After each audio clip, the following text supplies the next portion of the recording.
an old legal tradition, salvage rights. We found a wrecked ship and a dead crew, and we found it first. A Jem'Hadar warship. This would be the greatest intelligence find in the last 10 years. I said that's enough! I don't care what you do with it. Yes, that's right. We are here coming at you. Deep Space Nine at 9-ish. I'm your host, Jeff Mader. Season 5, episode 2. This one's a bit of a bottle episode. It's called The Ship, but the bottle is a Jem'Hadar ship. And that's right. We have 4 of our main characters trapped into the ship the whole episode, along with Munez, who's dying the whole time. So we got a lot of exploration of these 4 characters and how they operate on a mission, how they handle stress. We get one of Sisko's best freak out lines ever. I don't know if Dave has it. I'm sure he does. But the one where we got to pull it together and act like professionals? Yeah, I do. I already had that. You want me to play it? I have to go find it because it wasn't part of today's polls. It was part of. I already had that leg on lock. Where's that? You're Starfleet officers. Now start acting like it. Yeah, it was such a good poll. You already had it just in the database because, yeah, this is that's kind of what this episode is. What I remember it for is just Sisko's freak out speech, how he tells Dax that she's not funny, and kind of how O'Brien and Munez's relationship, and a little bit of Worf ripping out that thing out of the wall. I remember that.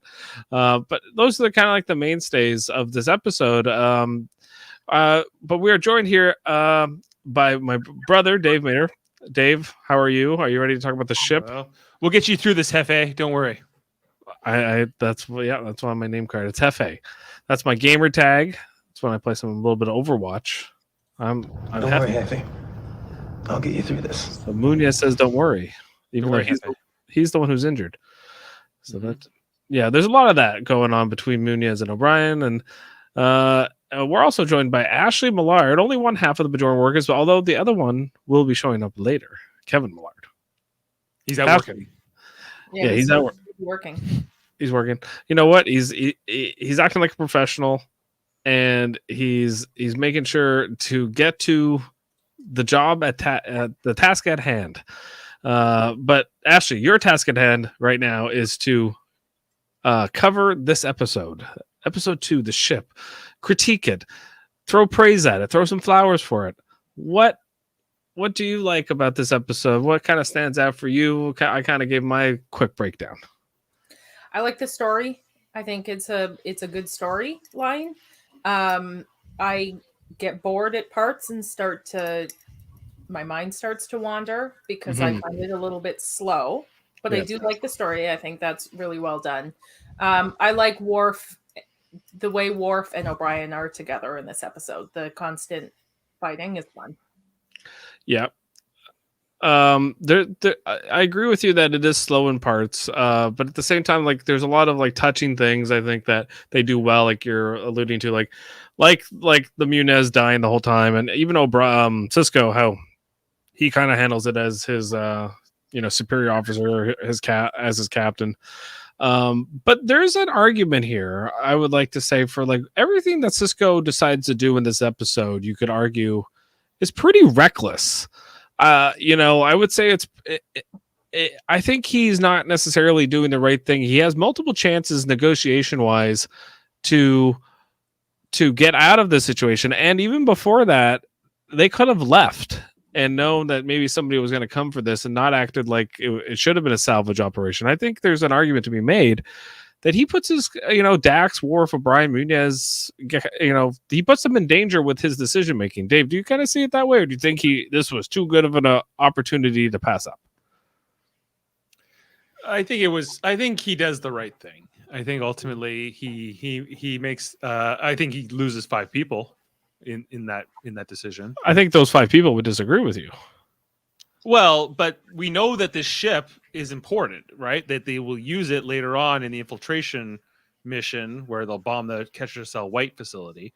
And so that it is the greatest intelligence find of the last 10 years. They'll be at war with the Dominion within a year. So having this information on this ship is huge. It's huge. It probably saved billions of lives. You know, so it's almost immeasurable.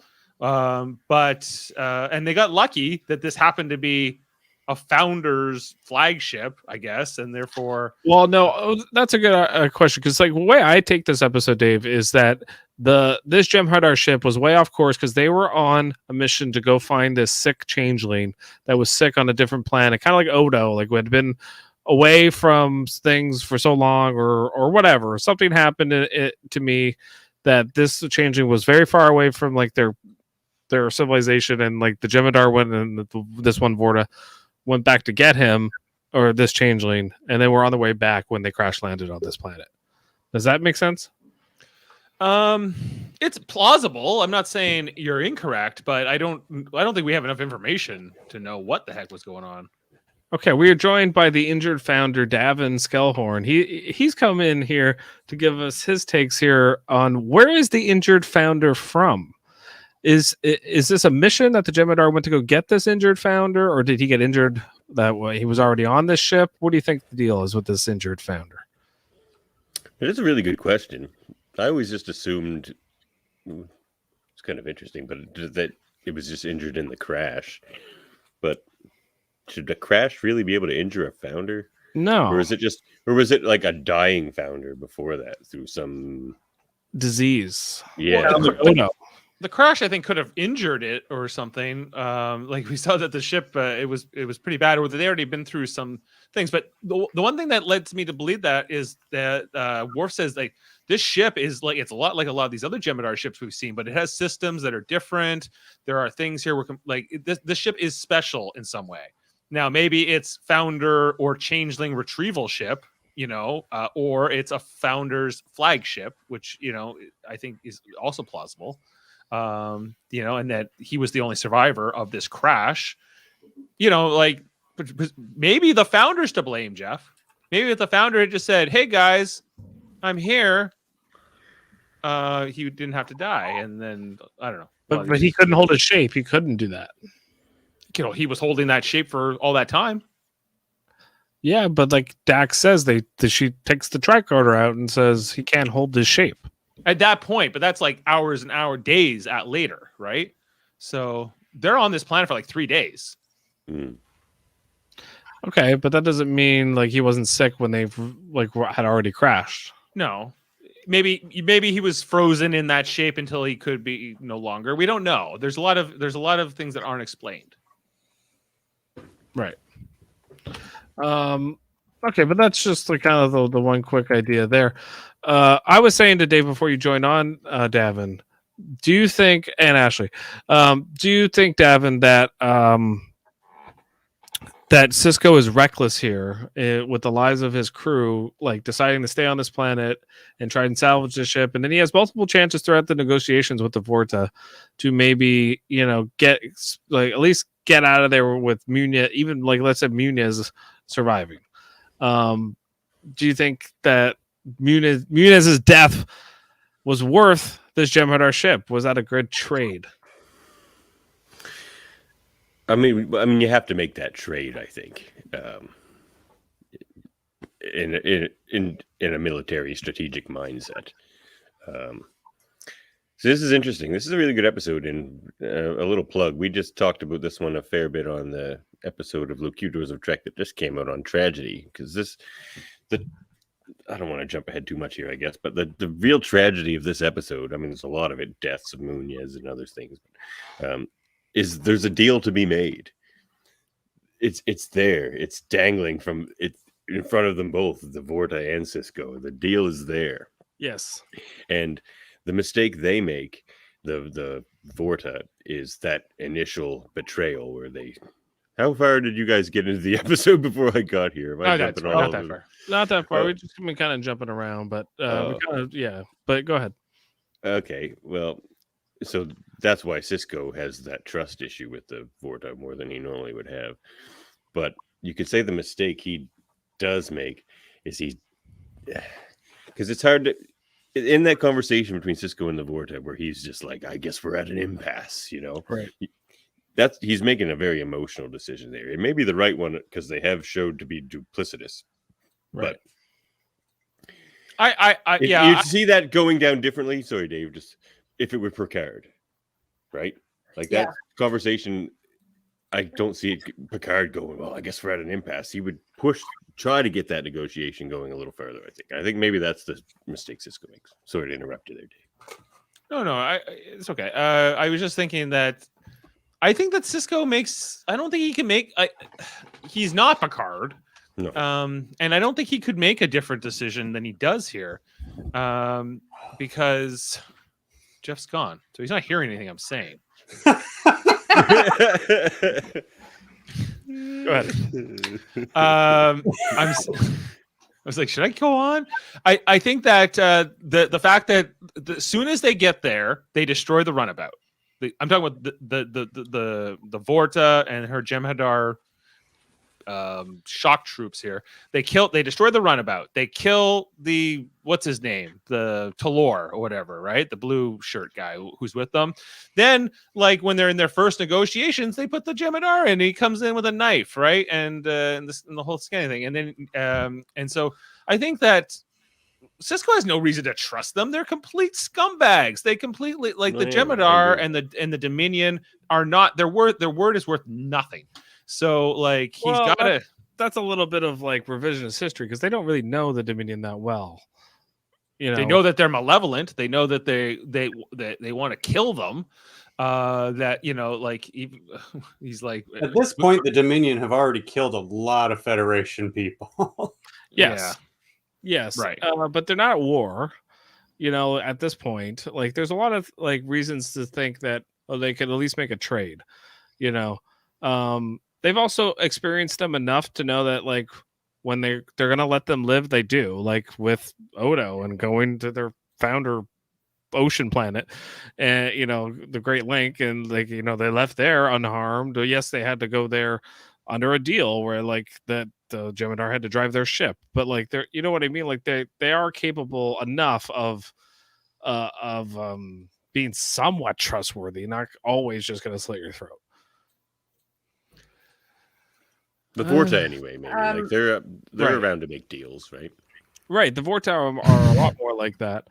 Question here from Jeremy: anyone ever noticed that if O'Brien likes you, you're probably going to die? Yeah, or you're going to suffer next to him. If you know O'Brien's life, you're probably going to die. You're the mountain man. Okay, let's talk about that. All right, they start off on this planet doing some sort of survey to set up a mining operation, and this is in the Gamma Quadrant. It's just like what is going on? Like, what? Why are the Federation? Why are first of all Sisko out on a mining, staking operation? The whole thing kind of seems like I don't know. Why would Sisko be doing this? It feels like if anything, it should be science vessels or like I could see Dax being like on a mission to do this, but.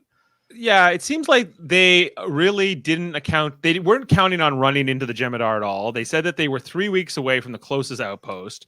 The fact that they came here at only a runabout, I think, is like apparently with 10 people on this one runabout on a 3-day trip after they got through the wormhole. I call bullshit. I don't think Sisko would do that. I think Sisko's like, well, we gotta.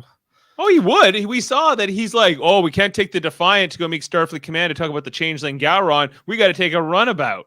It's like, what do you? And he's like, because the Defiant has to be here in case the Klingons attack. The station would be left defenseless. And I guess it ties into like that episode, the one with Weyoun from last season, where we saw that that upper pylon got blown off by the Jem'Hadar when they snuck attack. So like, I guess.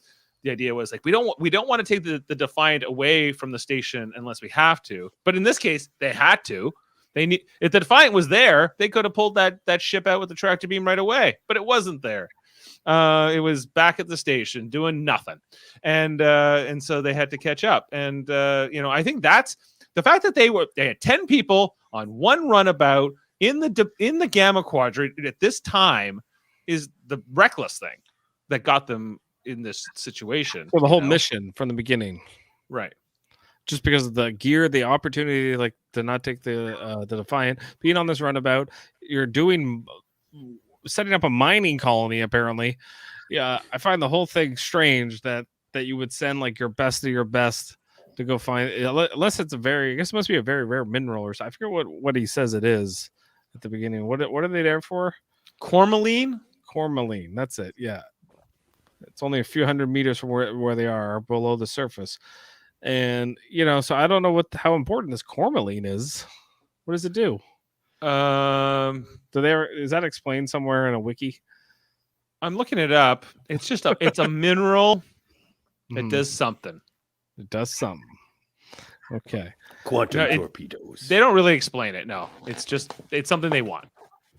Also, like this episode furthers the trope that they always go somewhere really uncomfortable looking. Whereas like a next gen, it's all like they're in like lush green parks and it's always a beautiful place where there are in next gen. And then in Deep Space Nine, it's like we're sending you to the desert. You're gonna film under the beaten sun. There's no trees.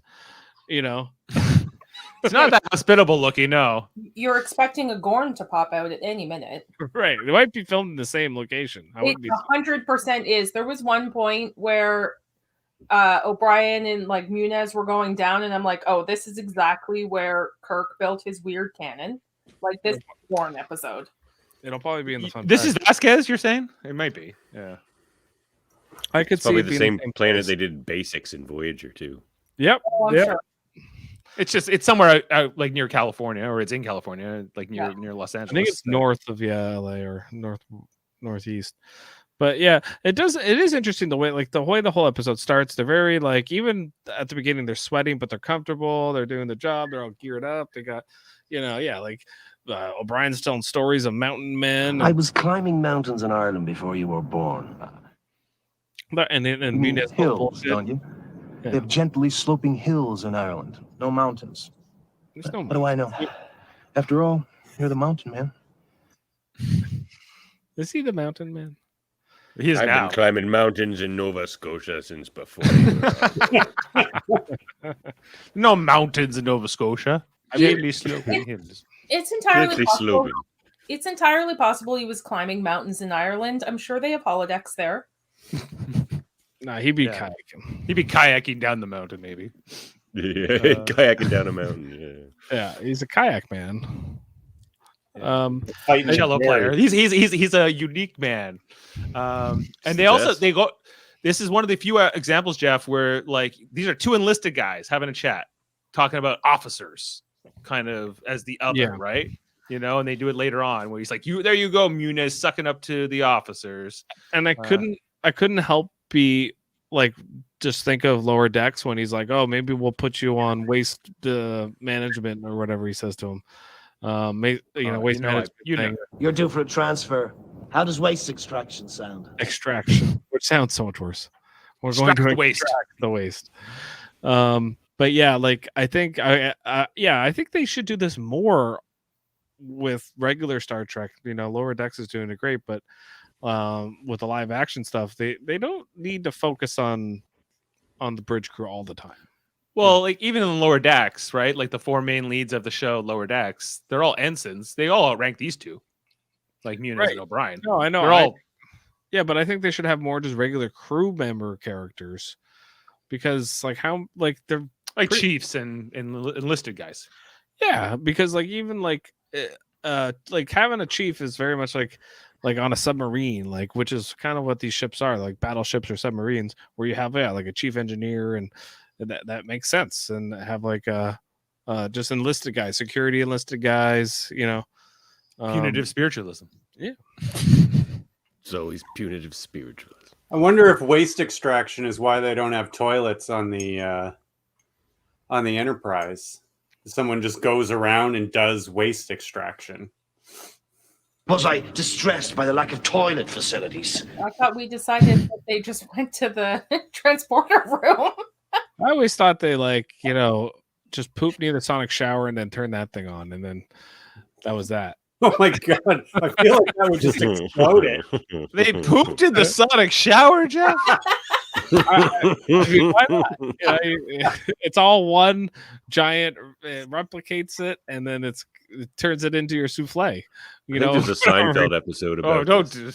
Don't Cisco will tell you about souffles. I feel bad for all those people on Voyager who don't get to have sonic showers as often. I don't know. It doesn't sound like it's that great. A bunch of poop in there. Voyager's the show I always thought we should have gotten to know the side characters, like you were saying, Jeff. More. Yeah, for sure. We're stuck with them all the time, but we Yeah, don't really we- get to know it. by the end of the There's the guy 7 always seasons, talking about the gym. He's like, we should know all find the gym." 150 people on that ship. It's only 150. Yeah, That's a lot to remember. Like I would say 30 to 4, like kind of like Lost, like right, like they had like 30 characters, 40 characters. You can follow that. I don't need to know everything about them, but I like by the end of like 7 years, I should know all their names, or there should be some consistency to it, right? or like even the ones they mention. Like we hear about the Delaney sisters a lot, but the Delaney sisters. We got to see them. Yeah. There's there's Lieutenant Carey and a few others, but and there's that guy Tom Morello who works down on Deck 15 from Rage Against the Machine. Yeah. Okay, there's something else in this episode that I want to talk about that it's going to carry over from my last episode theory, where I don't think Bashir is Bashir. I think it's the changeling right from the episode 1.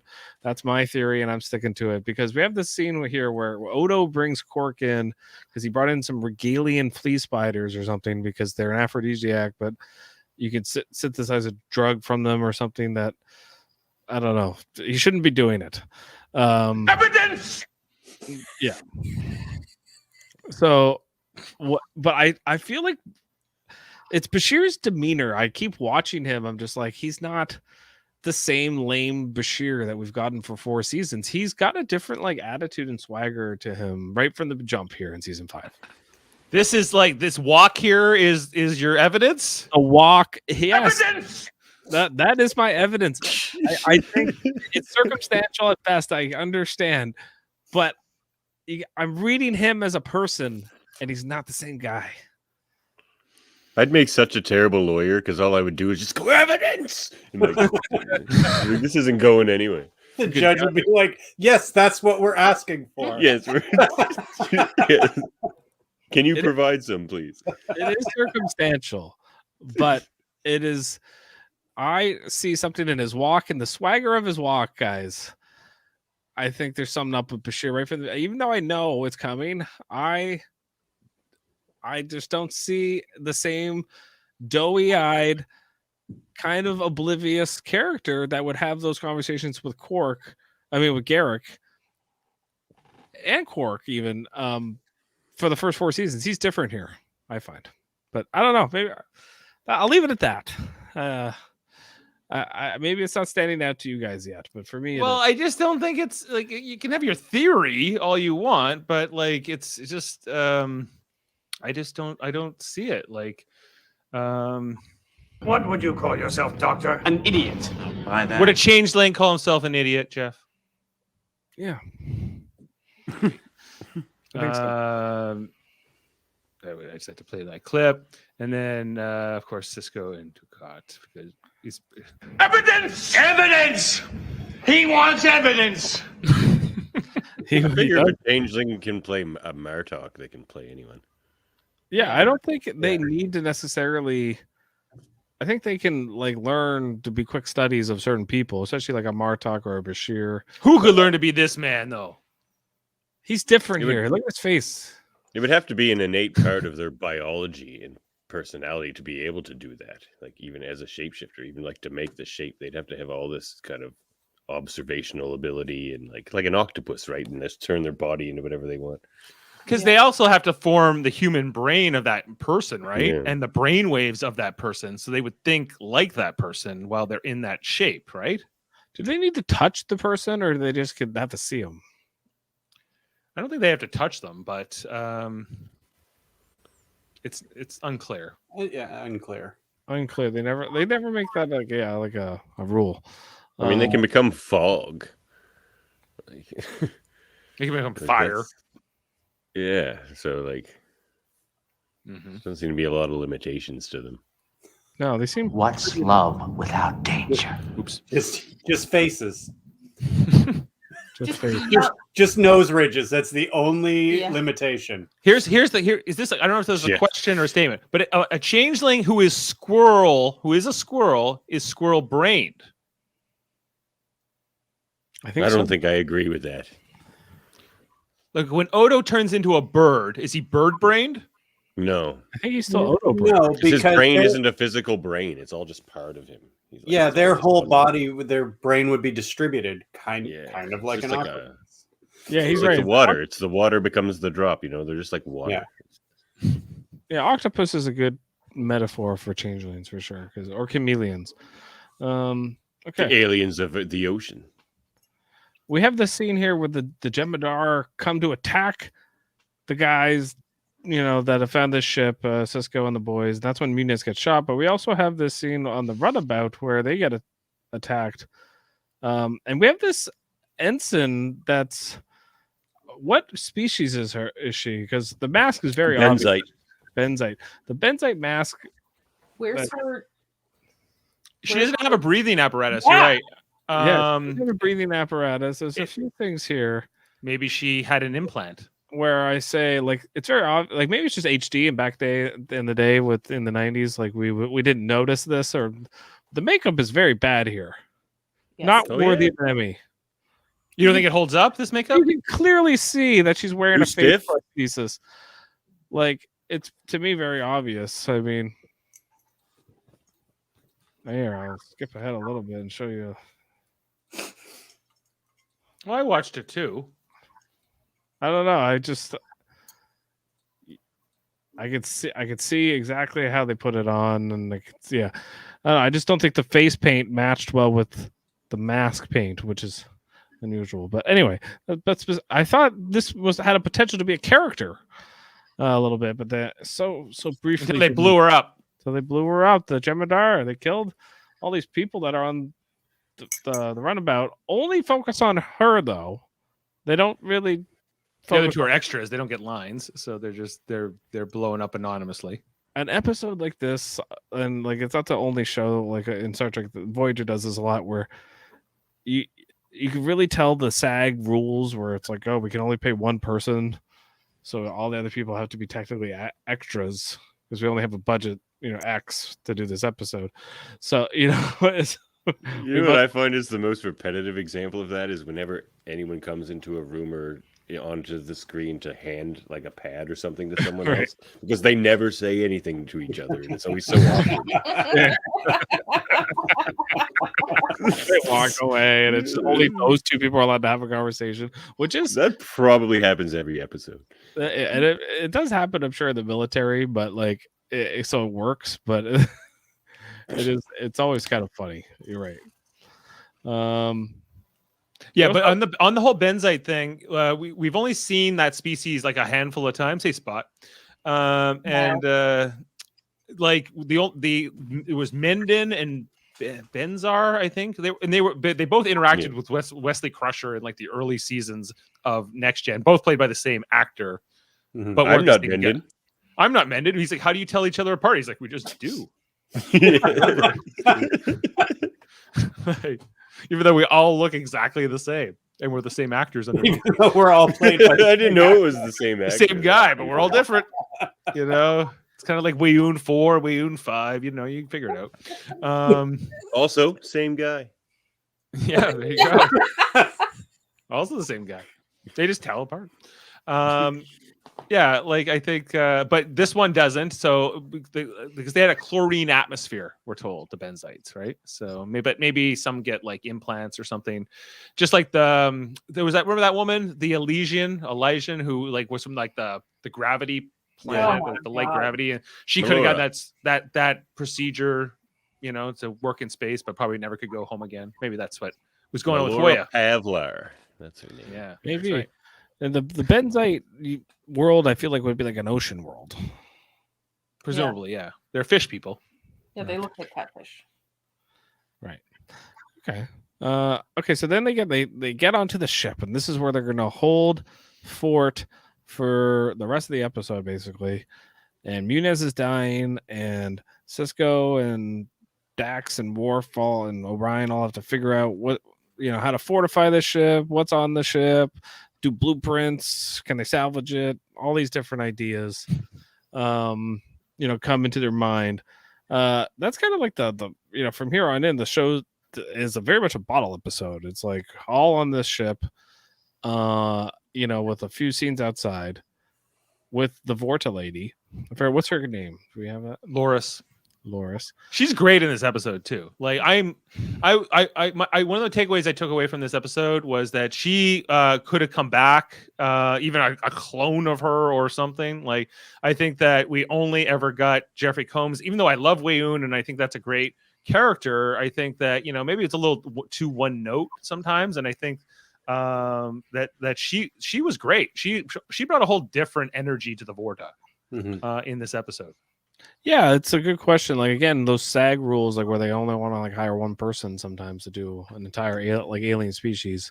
You're mixing your Vorta up there, Dave. This is Kalana. Yeah, Loris is from the first one. She's the first Vorta we're meeting. Oh, that's Loris. This is Kalana. I'm sorry. You're right. Okay. She's got the Robert De Niro eye mole. She's got the earrings. She's got the earrings. Cleavage. I definitely think you're right about the the energy that she brings to it. She seems kind of like, I feel like their whole conversations are kind of like secret spy conversations where they're talking to each other but not saying something, but not like almost like politics, but not really saying anything at all, and they're just feeling each other out and trying to figure out what the other person's up to, which is all really good stuff. Like just two Cold War kind of enemies trying to almost outsmart each other, but and always analyzing each other's behaviors, which is very much Cold War. I guess you could say like the Vorta kind of represents the Russians. You got the Americans represented by Cisco, and then you got all those kind of parallels I think you can make here between their conversations. I know can't you trust me, like, and all that kind of stuff they say to each other. Don't you trust me? We'll definitely do what you say. But neither one of them really truly believed that they would, which Cisco wouldn't. We know this. Unless he absolutely had to. If he's in a position of power, he's going to use it, much like I think the Vorta would as well. At this point, like 4 of his people are already dead and one is dying. But they're not on equal playing ground, and like basically Cisco kind of knows like they should be killing us and getting their stuff back, but they're not willing to. Why are they not willing to risk just sending in a bunch of Jem'Hadar? Because they're afraid that they'll kill the founder in the firefight. That's what she said. Yeah, but that doesn't make much sense, does it? It kind of does. If it's hiding, they could it could be the bulkhead, and they could just like shoot it. Yeah, because they would. It was pretending to be a bulkhead. But like with the Martok changeling, they had to shoot him like 50 times before he blew up. How many did they have to though? That's just what happens when you're in a room full of Klingons. This one's already injured and dying, so True. Potentially it would die easier from. Yeah, remember when Bashir killed Mira Odo and he blew up like a big like you put water in the microwave and you put a fork in? He did. Didn't Odo kill that other founder just by like knocking him into the warp core or something for a second? Yeah, he just like electrocuted him or something. Remember when Odo got hit with that rock in Vortex and he was knocked out and he had to be dragged back? These changelings are not as like durable as maybe we like to think they are, and they all get to die in the way of their choosing. I guess it's not consistent. No, it's not. Then some of them can be fried like a piece of bacon on a warp core. None of it makes much sense. Rocks work on every species. That's why the Gorn use them.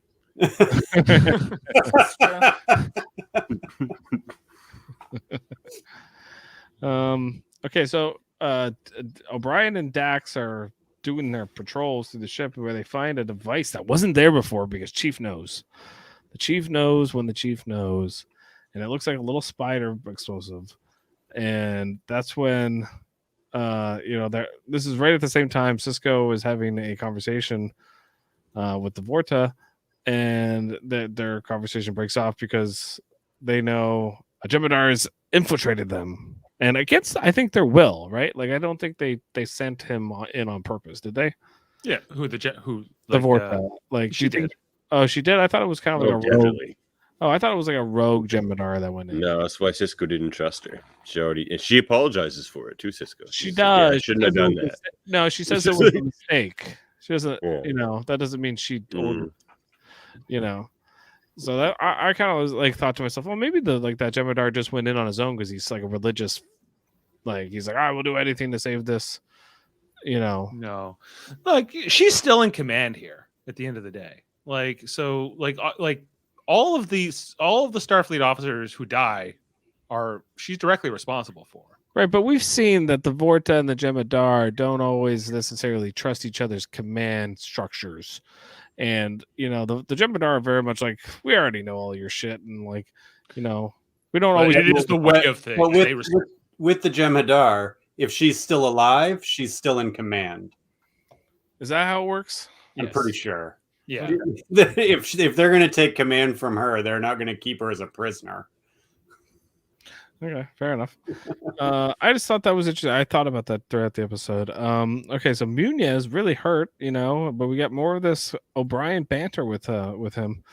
He says he's been when he shoots the Jem'Hadar infiltrator, and he says, I knew you were gold bricking the whole time. Now, gold bricking? Is that a sandbagging? Is that a term for I guess that's what he's saying. He's like acting like he's hurt, but he's actually not. But that's kind of a joke because he knows he's hurt. Gold bricking is just being lazy at work. The only place I've ever heard it is on the Flintstones. Oh, okay. Nobody uses it. I thought it was I thought it was a reference to Yellow Brick Road or something. No, Mr. Slate used to always tell Fred that he was gold bricking. Okay, so that's probably where it's from. It's from Flintstones. But that's also probably, I think you're right. That's kind of like a term for just slacking off. Yeah. Google says invent excuses to avoid a task. Oh. Yeah. You beat me. We went to the same thing. Great mind. Did you guys? I think on this watch of this episode more than any of the others. I watched this a lot when this came out in '96. I remember I had this recorded on VHS and I watched it a bunch of times. And that his death, he plays this really well. I think because back then I only in my mind I only met him in this episode, but because we've been going through and watching episode by episode, I know that he's been here before. I know he's been in a bunch of episodes in season 4, and they kind of built this. Who, this guy? He shows up in a Voyager episode. He's an alien. No, Enterprise. My bad. Enterprise. Oh, he's in Enterprise, and then he's going here, he's going to Lyrius, and O'Brien and everybody trying to, and then Worf just he will not see tomorrow. Right. Did you guys? Is Worf I don't think I really get where Worf's coming from in this episode in terms of the whole Munez thing. I think it's just a culture thing. I think with the Klingons, they believe that when your time to die is close and it's close, you should embrace it and not be scared of it. You shouldn't try to make jokes and make each other feel better that you're going to make it when you're probably not. I think he looks at that all as you're lying to them on their way out. Why not just be, truthful and at least, get ready for it rather than kind of live in this facade. I think that's kind of his problem with the whole Munez thing. You're just another weak human afraid to face death. Committing dishonor at a time when honor is most important to a Klingon, around death, right? Yeah. And you're lying and committing dishonor.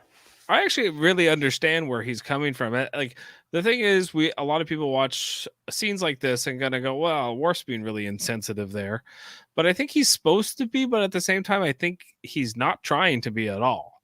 He's trying to look. He's trying to look at it from the point of what I just said, where I think you're cut. I think O'Brien, he's doing it in a loving and awesome way, and he's trying to be nice to him, but he's not being straight up with him. He's actually lying to him to try to get him to carry on and fight through it, and maybe he'll survive, which is a human instinct, survive. But Worf's also maybe looking at it from a perspective of this guy is going to slowly die. He's going to slowly bleed to death and die, and that's that it's almost more cruel and unusual, to let him suffer.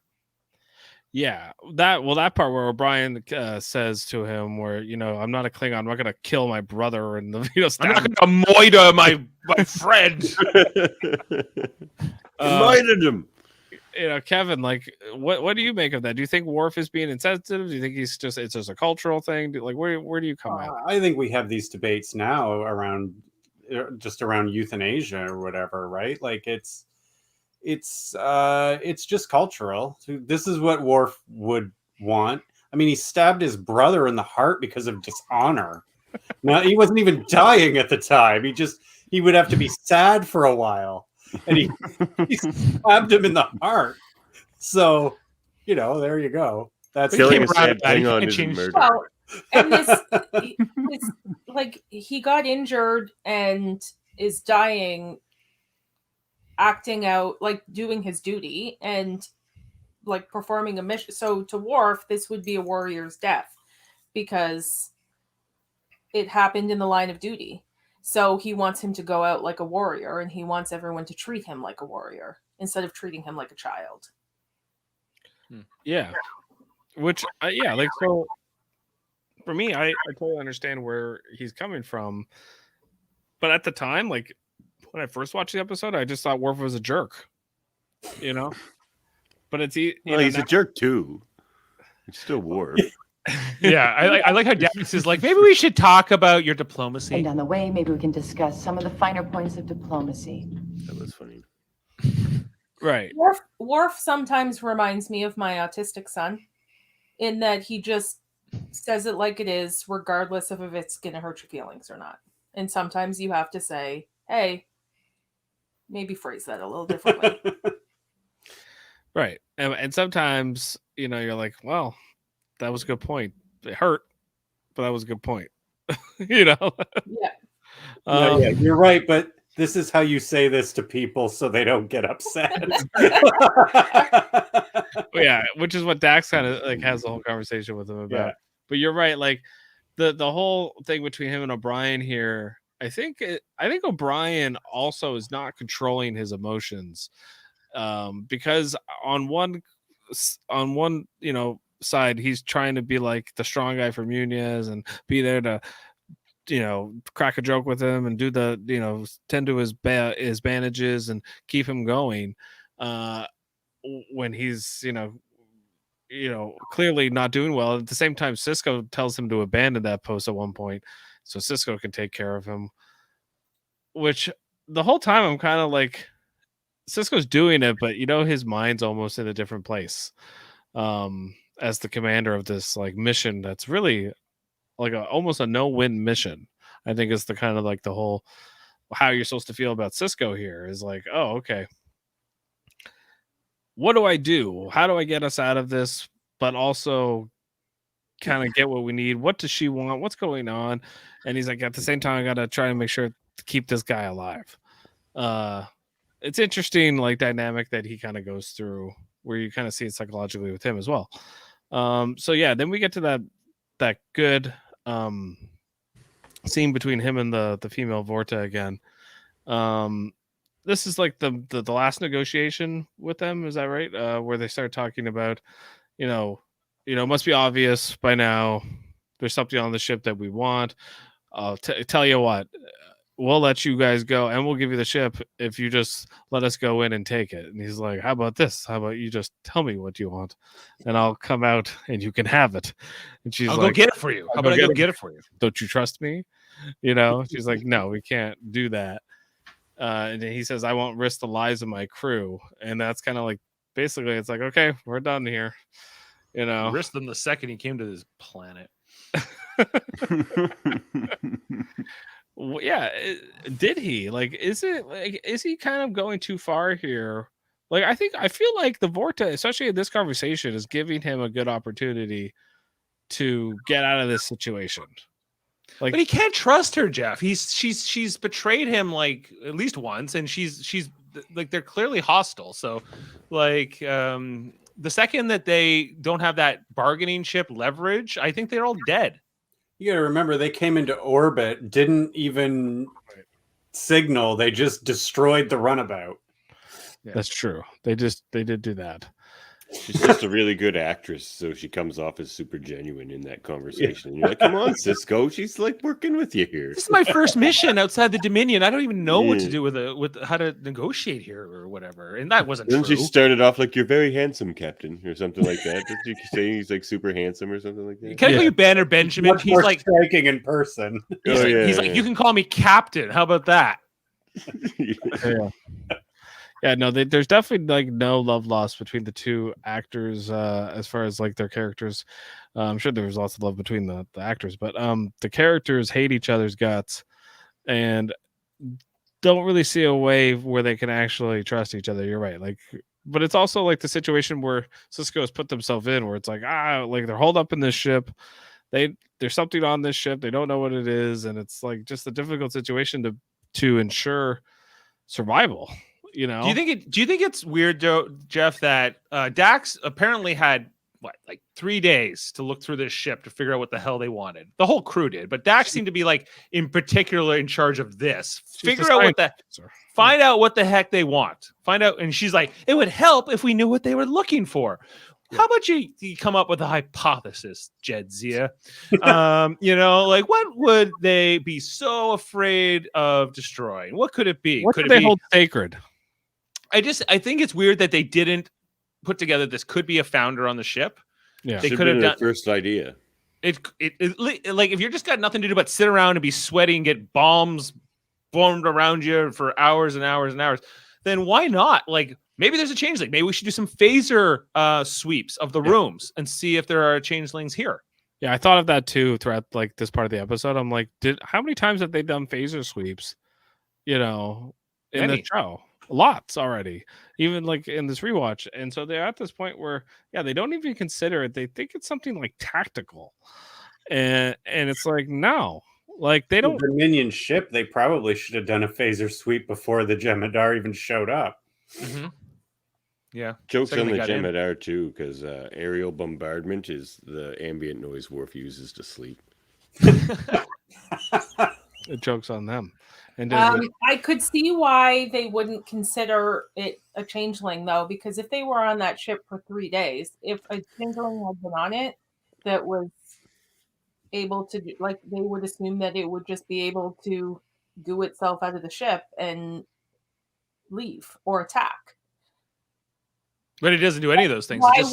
Why, if they're there to pick up the changeling, why would the changeling just stay on the ship? Like, I can see why that wouldn't be a first thought for them, because the changeling could literally turn into one of them and be like, hey, I'm leaving the ship.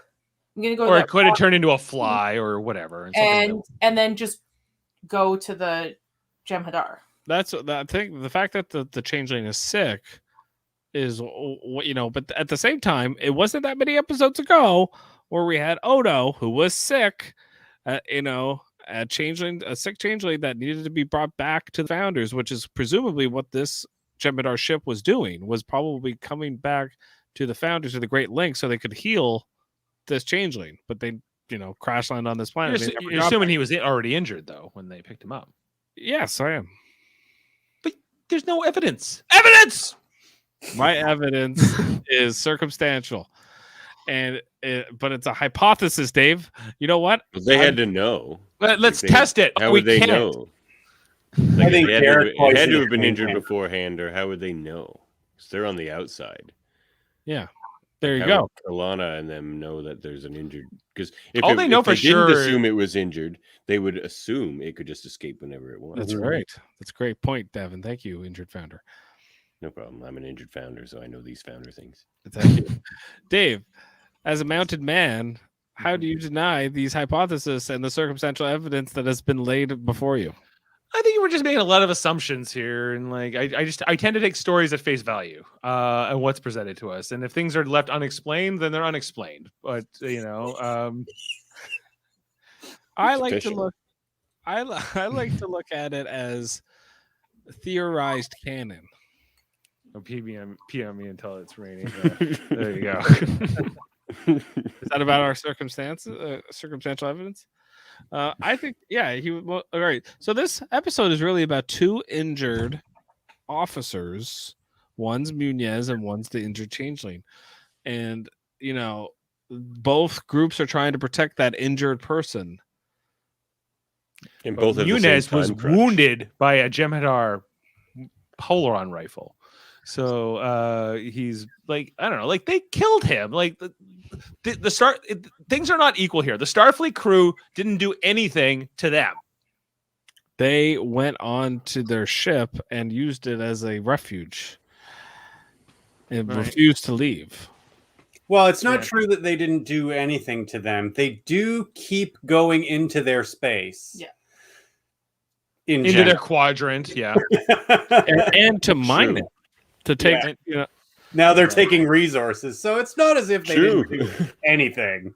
Like if Jem'Hadar had come through the wormhole and set up a base over where the Maquis are set up to grow some tomatoes, I'm sure the Federation of the Cardassians would say, "Hey, what's going on here?" Yeah, and I mean, let's not forget that Worf, O'Brien, and Sisko are on this mission. And that Vorta knows that they just last week killed Martok Changeling. Yeah.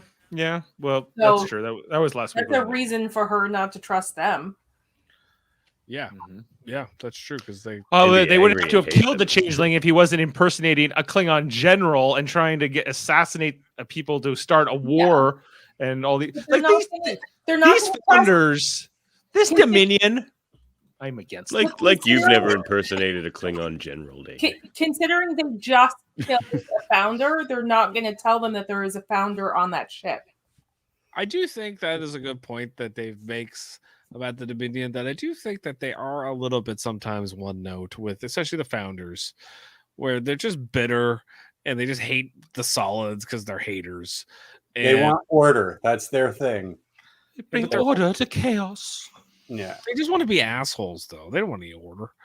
They just don't like the fact that someone might find their super secret, Great Lake planet that's from Crossroads, and I don't know. I just think they're scared. They're afraid people. That's what I think. Yeah, they're just fearful. They're just a fearful, sort of paranoid people. Yes, they love order. I think that is an inherent thing about them. But I think more than that, the order of things is that they feel safest if they are in charge of everybody. They were a bullied species that turned into bullies. They did turn themselves into gods. So, they like being in charge. Yes. Yeah, well, they also, they just ended up being jerks. Like, nobody likes them. They had to create people to like them. Yeah. Right. So that's kind of God's move. Odo's not like that, so it makes you think that all these other changelings, are just a part of this giant thing because they have a leader like any other species and they just follow that lead. I don't necessarily buy the fact that they are just one drop amongst the ocean and they're all equal in the Great Link, and I don't think that's necessarily the case. Why does only one woman come out of there, start talking for them? She's like the press secretary. Right. Okay, so they find the founder. He was just a thing on the ceiling. Dax never found it. No. Come on, Dax. Come on. You didn't look on the ceiling, Dax? Which was actually the floor. Because the ship's up. That's the other thing about this episode. The ship is upside down, right? So they're walking on the ceiling for the whole thing, and then when they're trying to the whole scene where they tried to actually get the ship to take off, and they're looking at the monitors, which would actually are on the floor, but they're on the ceiling, so they're looking up at it. It's kind of different. Oh, that makes her sound way worse. Because if the ceiling was the floor, they definitely should have been looking at the ceiling because that's the floor. That's where everything is. Yeah, that's where everything would have been. Yeah. If a changeling happened to fall asleep on said floor, that he would be stuck to the floor. Ezri would have caught that. Jadzia. Right. Even just the accident that's described in this episode, what happened to this ship, because when they find the Jem'Hadar, they said they've been dead for hours, right? And they said that it was inertial dampener failure. The ship, if it's like just the idea of this, like if a ship accelerates and this dampening field fails, you're dead. Like you will fly into that bulkhead, into the wall, and your bones will be shattered. Massive osteonecrosis, I think she says. I was like, what the hell? That doesn't sound pleasant. No, it doesn't. So, Dave, you've been saying this whole episode that they can't trust each other. There's no way that they could trust each other, right? Well, I think she should trust him. I think she should trust Cisco. Yeah, but he shouldn't trust her. Okay. But Cisco. But even Cisco says at the end of this episode, before they leave the planet, he said the Vorta shows up after the sick changeling dies. The runabout crew, all the Jem'Hadar who just committed mass suicide, which will be a common occurrence among the Jem'Hadar. This all could have been prevented by Cisco's own words if they just trusted each other. I agree that she can't trust Cisco. She can't because have no reason. They're so desperate for this to get this ship like Cisco. They want to get. Having a founder is not so bad either.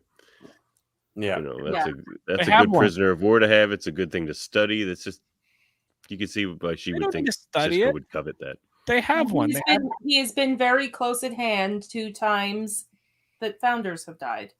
This is still Starfleet. They are still the good guys. They would always the good guys. They would not. And they're the good guys because we're told to see them as the good guys. She doesn't see them as the good guys because she's brainwashed by the founders to believe that they're the good guys and Starfleet is bad. They weren't good guys when they started a war with the Romulans. They weren't good guys when they quantum torpedoed a planet with some perfectly good tomatoes growing there. Oh, think of the tomatoes. So hard to grow. Yeah. You know how hard it is to grow tomatoes? I'm just saying, like, the Federation will do some. There's Section 31, for instance, that we'll find out later. Cisco has done shady shit. Yeah. And will do shady shit. He wasn't going. I believe him at the end here. He's like, he would not have taken the founder hostage. He just wanted the ship. I don't think he would have. I don't think he would have either. But that doesn't mean that she should just go in trusting him. He's the enemy. You don't trust the enemy. I think you're the tragedy though. The deal is there. It's there. Yeah. It's right there. The Vorta, like we're told, have to read psychological profiles of, particularly of him. Yeah. Right? She knows what he will do. Predictably, right? Like I don't think she does know what he'll do. I think his psychological profile goes like this. Who knows what he's gonna fucking do? Yeah, like unpredictable. He says that to Wayun too at one point. There's something to be said with Cisco. He sometimes he's very logical, and other times he's very like acts on emotion. Yeah. Like this episode would have gone very, very differently if Picard had been there, and Picard was the one that was doing the negotiations. Cisco's hubris got in the way. Here's my question. Question for Davan, because he's out in Nova Scotia, out with the ships and the boats on the mountains, out in the mountains of those hills, out in the Maritimes. Davan, are you familiar with this salvage right? An old legal tradition. Maritime salvage rights. We found a wrecked ship and a dead crew, and we found it first. Is that right? You find a wrecked ship and a dead crew, and it's yours? No, it's the dead crew. No, because everything still has like a paper trail now, and like you can find the owner. Like it's very like unless the owner's dead on the boat too, I guess. But even then they'll have it in their will. No. Yeah, I think this whole salvage rights is only if there isn't an owner, like if they can't trace it back to someone who owns it. We know Dominion. Who's heard of these Jem'Hadar? I don't know. Who's to say who owns this ship? Because Jeff, like that's the whole premise of them trying to take the ship in the first place. Do you think it's the salvage right argument that he makes here? Do you buy it? No, I think it's just bullshit because it's just like an excuse for him to like stay on the ship and use it as a defense. And he kind of already knows, I think, right from the beginning, that she isn't killing them for a reason. There's something about the ship. And so he's using that as an excuse to be like, yeah, no, it's ours. And this is my bullshit legal tradition to tell you why, and she's like, well, we don't follow that tradition. Sorry. Well, I'm from the planet he's from, Earth, and I've never heard of this tradition. So it's very bizarre. It's like a treasure, like, right? Like if you find treasure on the beach, it is yours. They no, show that doesn't even work anymore. If you find treasure, like they take it. Yeah. They take it. The government takes it from you. Yeah. I thought, really? What if you just find something with a metal detector? It's yeah. People metal detectors get stuff taken from them all the time. Oh well. Like you can be claimed from like 5 generations removed from the person who it belonged to 400 years ago. That really? It's hard to keep stuff. Yeah, it's hard to keep stuff. Wow, that's crazy. I didn't know that. Yeah, because they found a bunch of rifles. The show in Lake Detectorists Ontario. on Netflix will teach you all about that. That's a funny show. Yeah, no. What about all those guys that like go down to Florida and like go down and like their ships at the bottom of the ocean and they go like try and like find that stuff? They have to get all sorts of permission. Marine wrecks. Yeah, marine wrecks and or stuff. whether they be like whether that would become their property if they were able to get it. Like I don't think so. I think there is red tape about like even going into those places and stuff. But yeah, I get that is all very pertinent to this episode because like what if it had been the opposite? A Federation ship crash landed on a planet in the Alpha Quadrant and just so happened the Jem'Hadar found it. Never in a million years would they have let them take it. No, they would have destroyed it. Yeah. Yeah. The salvage thing is so silly because they're there claiming ownership of it, like the people who actually do own it. Yeah, so it's just like if you were like you owned a yacht and you tied it up at the marina and you stepped off it to go like have lunch and you come back and somebody else now owns your ship. Yeah, they're like, they're just on it. Like, hey, I found this here. I saw this thing bumping against the dock. It looked like it's been doing that for days. If Cisco was going to claim anything, squatters' rights, not salvage rights. Yeah, squatters' rights. This thing looks derelict. Look at it. It's upside Just down. like in the Bell riots. It's upside down. We've been here for 3 days. This is ours now. Yep. That should have been his play. Okay, but then we get this conversation here afterward where Cisco's talking to Dax and says he's going on about the same 5 names, and Dax says it might sound cruel, but we both know that ship out there was worth it. Yeah, Dax is a cold. You mean like she's right though. Their She's conversation, their conversation in the mess hall. Yeah, where they're talking about like like you were saying, Dave, like, oh, he probably saved 5,000 lives, or maybe 1 million lives, or who knows? Billions, probably, Jeff. Maybe Okay, trillions. Maybe trillions, future trillions for sure. But at the same time, those 5 deaths matter. Yes, I think they do matter. I'm not saying they don't matter. I'm just saying like, but it's hard to say like, oh, it was worth the trade. It is hard to say. I agree, but it doesn't make it less true. I think that they're in a tough situation until they can find peace with the Dominion. They are at odds with them, and therefore they have it. While war hasn't officially started, they are belligerents to one another, and so like his job as a Starfleet officer is to safeguard the lives of Federation citizens, not to wrestle with his conscience, as Admiral Nechayev told Picard when he sent Hugh the Borg back to the Collective. She was like, that's not your job, buddy. Like, to respect his individuality, go to hell. Like, your job is this, and I think that's I think that is the biggest difference I think between Picard and Cisco in particular. Is Picard is like, he's the diplomat, scientist kind of Starfleet officer, and then you got the other kind of Starfleet officer that I think is like the Ciscos, like the Jellicos, the war dogs, the guys who are more soldiers at hearts, and take that part of being a Starfleet officer seriously. And I'm sure they love like first contacts and doing like the nicer stuff, but some of them are warriors at heart. And they have to make tough decisions sometimes, Yeah, but they have to live with like those tough decisions. Like everything you did, like from a strategic point of view, was totally the right way to go about it to get this ship. If you lose 5 people, oh well. I mean, you'll move on, but it'll be worth. What does he say at the end of a Pale Moonlight? I can live with it. I can live with it. See, but that is different. Where that's a bigger scope. Where a lot, like you said, like hundreds of thousands, millions of Romulans coming into the war, and people are going to die. It's a different thing than like I made a decision directly. 5 people died because I directly made that decision, and I know those 4 or 5 people, and they were under my command. And I see a difference there. Like, yeah, the way he takes it here compared to Pale Moonlight is very different.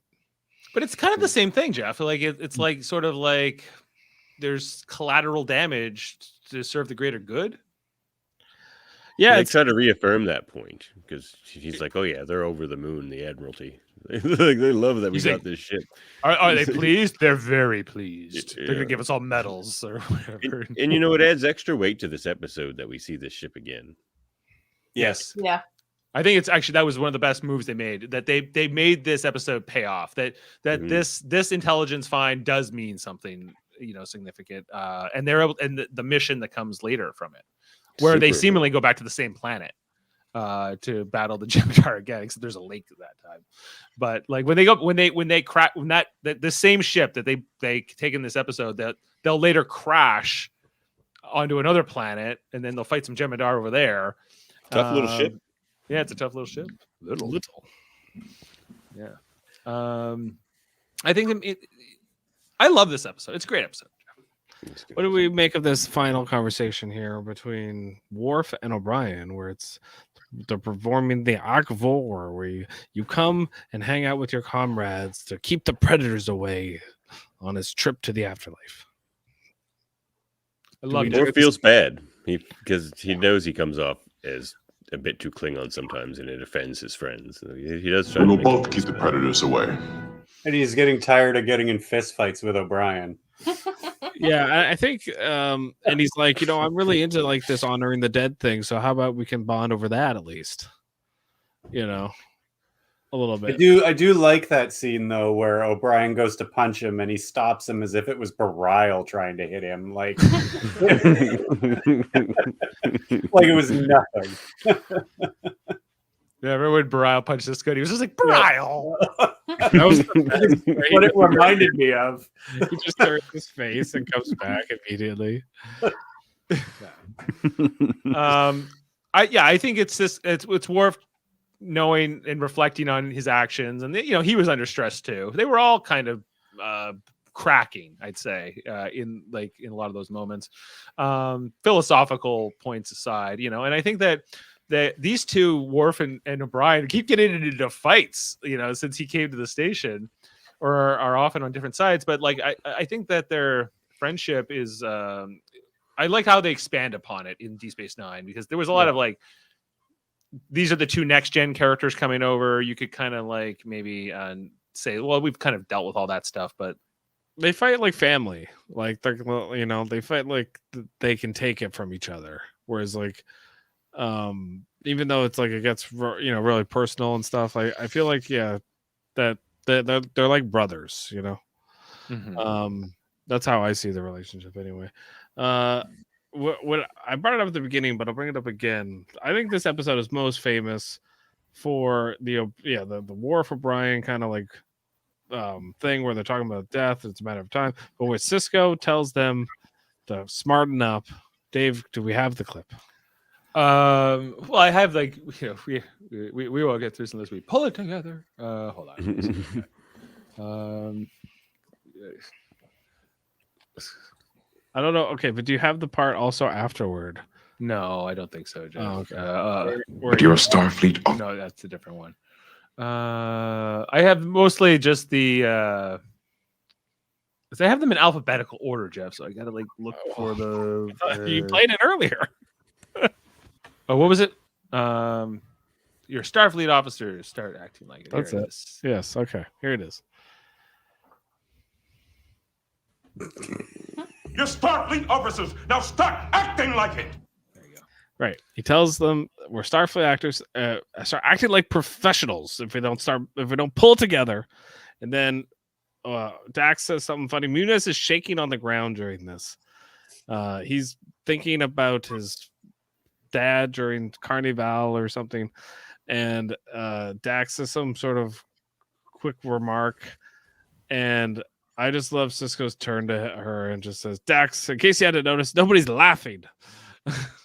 It's for me the best moment in the episode. And because she was like, a bunch of tough guys can't handle the pressure, you know. Yeah. And I'm like, shut up, Dax, you dummy. You know, here it is. Maybe you haven't noticed. Maybe you haven't noticed, but no one's laughing. Yes. I said that's enough. That's it. Yeah. The overacting is so great. It doesn't seem like overacting. And it's not overacting. It's perfect. It's great. No, it's perfect. But it's that's why it's so great. Like, you know, its personality is what it has. He's not a typical actor, but it still comes off as a real person. Oh, absolutely. No, I didn't mean it that crazy. way. But I feel like every captain in Star Trek needs to have a little bit of that crazy in them to get away with these like see, Kirk has it, Picard does it, like in First Contact when he flips the hell out and he smashes his little ships. Like it's that same level of like that is so great. And this is Sisko's for me. Like this is one of his best. So thought I would mention that. Is there anything I've missed, Dave? Anything I've Well, well, if you have, I'm sure we'll come up in double F. How about you? Okay. All right. Tell us that, Jeff. Just one sec. I gotta pull it up because it wasn't working for me. Did you know that this one who plays the Kalana, she also played the fake Janeway in that Voyager episode where like they get impersonated? She would make a good Janeway. She would have made a good Janeway. Like it's like I don't know, like that first actress that they were gonna cast as Janeway, where they got her, but this lady would have been way better. They got her in Quebec. They got her in Quebec. Yeah, here she is. There, her two characters. It's played by Caitlin Pearson. Oh yeah. What episode is that? Which in the bottom? Her character Dala. Yeah. Live Fast and Prosper is what it's called. Is that from Voyager? Yeah. It's a good episode. Yeah. There's 3 of them impersonating Janeway, Tuvok, and mostly. I mostly remember there's Chakotay, like a fake Janeway, and then maybe a fake Chakotay. Chakotay, maybe. That would have been a good Janeway. I watched that episode not that long ago too. The guy gets very obsessed with Vulcans, though. The guy who's playing the Vulcan, because he just thinks they're really cool and awesome. He's pretty. Yeah, he's like, and then he meets the real Tuvok. He's like, oh my god. Yeah, he's starstruck. Okay, let's get into a little double. Taller than I thought. Okay, the nickname Miles O'Brien uses for crewman Munez is spelled Kike, pronounced Kike, a common Spanish nickname for Enrique. Kike. Okay, Kike. Yes, he doesn't call him that a few times. Ensign Hoya is the only female Benzonite seen in any Star Trek TV show or movie. So anything else that's not canon doesn't count. That's the only female version of a Benzite we have. We've hardly seen any Benzites in Star Trek. That's the only female Benzites maybe don't need breathing apparatus. Yeah, maybe. That's all right. That's canon now. It is. No, she's dead though. Oh, she was married. They mentioned that she was married to somebody and that she let her. That's sad. Menden. Maybe she was married to Menden. The wife of Menden. But she couldn't tell him apart from his brother. Right. Because they're both played by the same actor. Yeah. All the men are played by the same actor. So are all the women. Yeah. So you brought perfect for SAG. They need to bring Hilary Shepard back, who played Hoya, and say you are now all female Benzonites. The character of Kalana was written to be Eris, the female Vorta from the second season finale, The Jem'Hadar, but actress Molly Hagan was unavailable. This was the second time the producers had tried to bring back Eris, but they had originally written the role that became Borath in The Search Part 2 for her, but again, Hagen was unavailable. So yeah, it kind of just fell to her here. Like unavailable. Like who's the one who played Loris? She was good in that episode in the original Jemadar episode, but it's Eris. Yeah, Loris, right? Eris. Eris? Oh. Yeah. Yeah. Okay. But yeah, they tried to bring her back, but I'm kind of glad they didn't. I like this actress in this role. Okay. It would have been nice to see her again. Like had her come back. Is it? Yeah, just in a different. The same character. Yeah. Yeah. Oh yeah. No. Yeah. That's good. Yeah. Would have because she had a cool interaction with Cisco. Have them meet again would have been really fun. There was too much Wayun at a certain point, especially like around the end of season 6 and season 7. There was just they overused them. Okay. While shooting the exterior scenes at Soledad Canyon, temperatures were routinely over 100 degrees Fahrenheit. At one point, one of the actors portraying a Jemadar soldier fainted from heat exhaustion. See what I mean about the DS9 filming locations? Were much like they compared to TNG. Like it's not even Voyager. They always kind of seem to be somewhere nice. But come on, Jeff. 100 Fahrenheit is only 37.7 degrees Celsius, and that's still cooler than a Borg ship. That is hot. Also, I guess the Jemadar aren't as tough as we thought. 37 degrees outside is like not fun. It's hot. Remember from when we did that's pretty fucking hot. Star Trek First Contact Radio Theater, a Borg ship is 39.1 degrees Celsius. True. Right, but which is funny because no one ever gets beamed over to one and goes, Jesus, like it's getting hot in here. They're all just like perfectly fine. Isn't it all supposed to be hot on a Cardassian ship? What's their temperature of a ship supposed to be at? Yeah, like their running temperature is hotter than what humans go by, but it's maybe not that hot, I don't think. No, I think it's like a few, like 5 degrees Kelvin more or something like that. A Borg ship I always thought was hot because it's like a computer, and like computers overheat. Computers would rather be cold then. You would think so.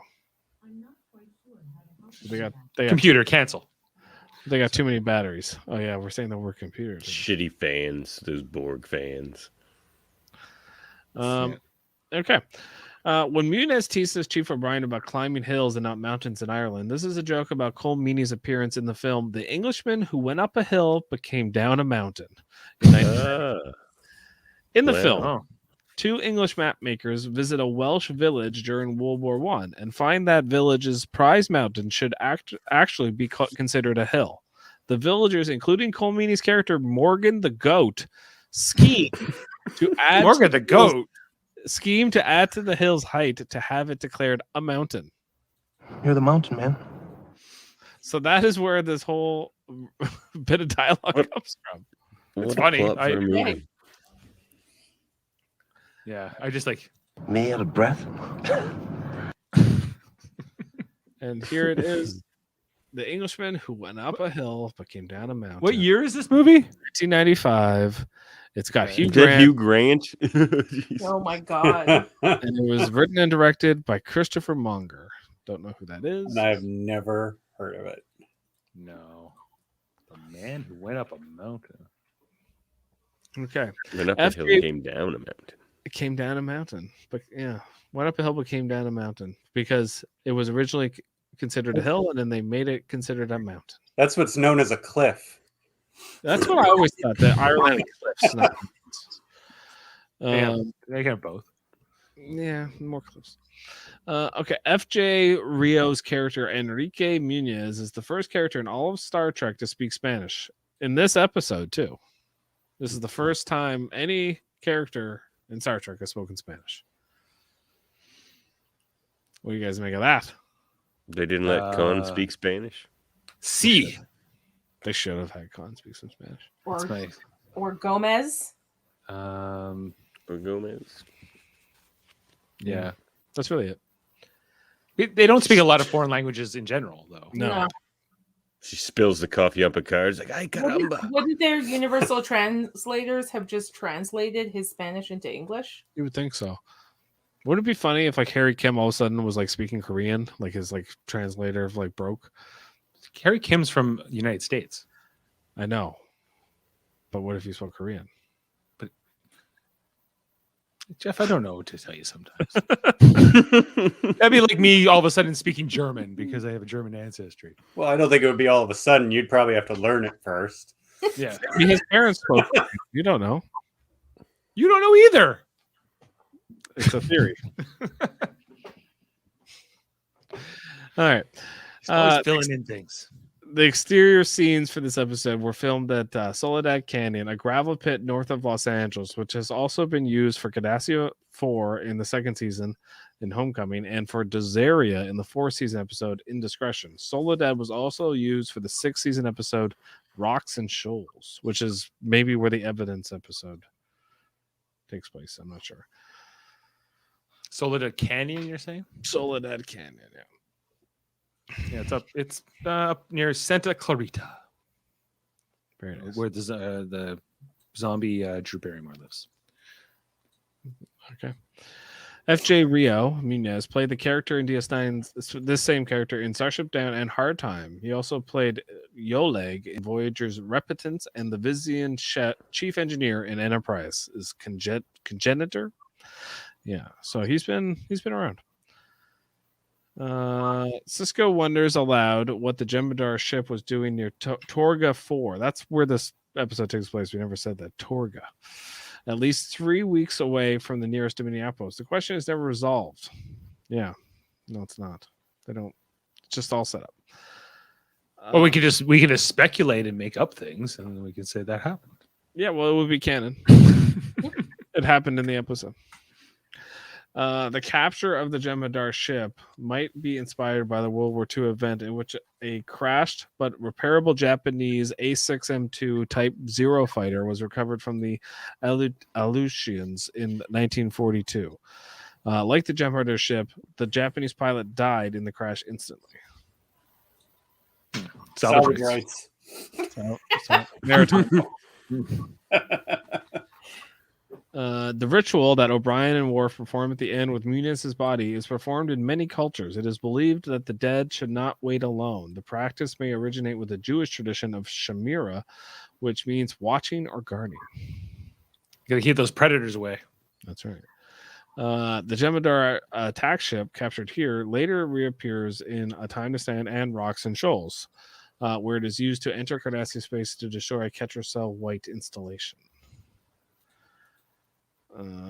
We have a few audible parts of Spanish Munez was speaking translated into, quote, cute, how pretty, night. He also, presumably, he was talking about the night of the fireworks show. Yeah, he starts like thinking O'Brien's his dad. He goes, Papa, and all that. Yeah. He's hallucinating. Yeah. Okay, and finally we have the unnamed runabout used on this mission is destroyed, bringing the station's complement back down to 3. It's unclear which 3 remain. They love destroying runabouts in this show. Yep. Yeah. Dime a dozen, except for the Rio Grande. Only the Rio Grande is like the survivor, but makes it to the end of the series. And they always act like it's a big deal to like let you use one, but it's not. So well, it's because they know they're not getting it back. Exactly. A used car. It's like, oh no, a rental car. Sorry, it's like a rental car. You know, you might not get that thing back. Like if you take a runabout into the Gamma Quadrant, nothing good is going to happen to you. You might make it back, but your runabout is doomed. Yeah, you're going to get stranded. Okay, let's move it on over to ratings. All right, let's bring it up. Jaemeel has already sent in his rating. He had his booster, and he wasn't feeling right, so he had to. Uh-oh. I didn't know that would do that. Hold on. What's happening here? Oh no. Okay. Got it. Sorry guys, I hit the wrong button. And got very I shouldn't. Okay. Let's just bring this up. Thought that's what we were trying to do the whole time. We were. I accidentally created a chart and another chart. I love a good chart. Yeah. All right, Jeff, season 5, episode 2, The Ship. What would you rate this? Like an 8.9 for me on this one. It's a 10 for me. 7.5. 7.5. Jaemeel gave a 7.4. And I'll give it a Jeez, 7.5. Jaemeel. Jeez. And Davan, where are you going to sit for this? 9.5. It was a good episode. It was a really good one. 9.5. Okay, so Jeff, this has an 8.1 on IMDb. It's not as highly rated as Apocalypse Rising. Directed by Kim Friedman, written with a story by Pam Wigginton and Rick Kaysen. Teleplay by Hans Beimler. And this aired in October of 1996. You've been blamed. All right, but Jeff, you know what comes next? Do you know what comes after this episode? Looking for Parmok in all the wrong places. That's right. It's a good episode. Yeah. I just so you all know, I will be giving it a 10. What is it? Is this the Spoilers? Sorry. Jeez. Is this Dax and no Worf? point in watching next week. Is it Dax and Worf stuff mostly, and like and Quark and Grilka. Lady Grilka. Yeah. Everything, over that. So maybe my favorite episode of Deep Space Nine. Maybe. What? Really? Yeah. Wow.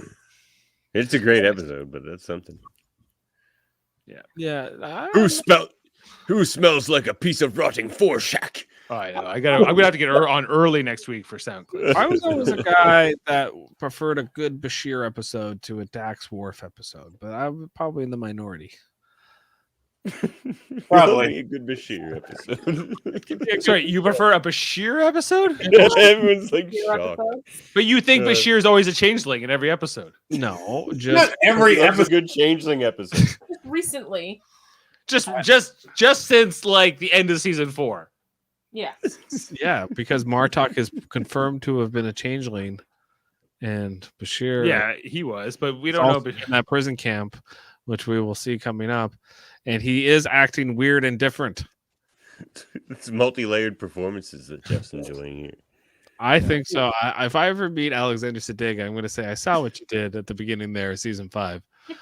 I saw Join his Sid City social and ask him. He's just gonna be. I was fucking tired, man. Like, Yeah. It was like I had a baby. Do you think it's weird that she doesn't bring him on the mission because he's in legal trouble? Like he's like, oh, I'll come with you on the Defiant. She's like, nope. especially since she's the law. Yeah. Like, Yeah, like Odo was bringing them to her. yeah. Okay, well, that's it here for D699ers. Thank you for joining us. We had to have some things to plug though before we go. Dave, what do we have coming up here? Tomorrow, I believe we are going to cover Ozarks over on Super Mario Bros. Podcasting. We are, Jeff. We're going to be talking about Ozark season 4, part 1, I guess, the first 7 episodes of season 4, even though we've never talked about Ozark on this podcast or on our other podcast before. We're going to start now in season 4. Or what? Your whole fucking family will be murdered, huh? We talk about Ozark season 4 tomorrow on Super Mario Brothers Podcasting, our other channel. We saw that Sam was in the comments earlier, and he was asking, did you see Big Brother Canada's Facebook post? Because Sam's asking, of course, because on Super Mario Brothers Podcasting, we do talk about Big Brother, including Big Brother Canada, which is starting up in March. And I think, Sam, the post was just get ready for the new season. So yes, I did see it. But I didn't think much more of it than that. So if you're wondering, but Big Brother Celebrity 3 is starting in a week's time. Jeff, did you know that? Yes, I'm going for NEO. The Neo's not in the cast. That's a false cast list. We're going to see, but we're going to have the way that a guy that famous and rich would play. I think that John Mellencamp, John Cougar Mellencamp's daughter from Real Housewives will be a part of the season, though. I'm saying it first. Not first, but I'm saying it first here on D Space 9 at 9ish. Maybe the only one ever to say it. You probably will be. Well, no, someone else will say it. But not also, here on D699ish. Yeah. Also, check out our Super Mario Brothers podcasting, including Marvel Cinematic Universe podcast. Jeff and I talked about Hawkeye season 1. We'll be talking about Doctor Strange when that comes out in March, as well as the new Moon Knight show a little bit later on this spring. And then back to Live Long and Podcast, our Star Trek theme channel. We of course do Deep Space Nine at 9ish, but on Monday nights, did you know we talk about Star Trek Enterprise? Go where my heart will take me. Enterprise at Ace, they call it. Enterprise at 8. Sometimes we call it. Kevin's on it. Kevin hates Archer at 8. It's Dave and Kevin hate Archer. Jody loves Archer. He just tries to downplay the fact. He kind of acknowledges that he's not the best part of the show, but he's always trying. He's like, don't worry about Archer. Look at this part. So, yeah, well, that's the only way to enjoy that show. Don't watch Archer. Yeah. So we're watching every episode by episode now in season 1. Check that out every Monday night. And then on Thursdays, we're often talking about a new episode of Star Trek. Davan and I will be talking about, what's that one called? Star Trek Prodigy. That's coming. That's it. There's so many Star Trek shows now. It's hard to keep track. Star Trek Prodigy, which is the Nickelodeon kids. Progeny. Come find me, Progeny. You guys don't even know what you're missing. Progeny. Progenies, dreadnoughts, all kinds of things. You broke the Prime Directive. You didn't even go in with good intentions. Yeah, listen, here you go. So, if you want to hear a Janeway hologram getting mad at some kids, check out Star Trek Prodigy. David and I will be talking about as Jessica Chan just had her baby. Congratulations to Jessica Chan, by the way, and Michael Chan on the birth of their son Augustus. So I don't expect she'll be on this Thursday to talk about Prodigy with us. But when that wraps in 2 weeks, Star Trek Discovery will be coming back with its 4th season. I've been talking to Michael Chan, Adam Woodward, and Ashley Millard on a few episodes as well about that show. And when that comes back, we'll be talking about that. That will be then replaced by Star Trek Picard later on, and then Star Trek Strange New Worlds after that. So all kinds of new Star Trek shows coming out, probably always on Thursdays. So check that out. And then our monthly show is called Trivial Debates. It's our 3rd channel where we talk about movies, TV, sports in a game show format. Jeff, I know you're a co-creator, so you're familiar. And Davan is hosting the next episode. We got Chris, me, and Adam competing. We're going to be talking all kinds of interesting topics. Like, what's the best movie monologue? You got all 3 of you guys were wrong, so I don't know how I'm going to give out points. Well, I'm going to find a way. And also, I forgot to mention our Star Trek Radio Theater, which is when we do the Star Trek The Script Reads. I just put out the edited version of First Contact, the one we recorded on December 19th. You can find that on our YouTube channel or in our audio feed. And of course, check out Davan's podcast, Locutors of Trek. Where he's got 2 podcasts. He's got Locutors of Trek, his own Star Trek theme channel, talking about all kinds of things. Debate 9. I think I was invited or challenged to come on that last night during the Enterprise podcast. You should also check out. You might be off the hook. I might. Oh, okay. Adam jumped on board, and Dave might be doing it. I don't know. If Dave drops out, then I have to come to Dave number 2. Okay.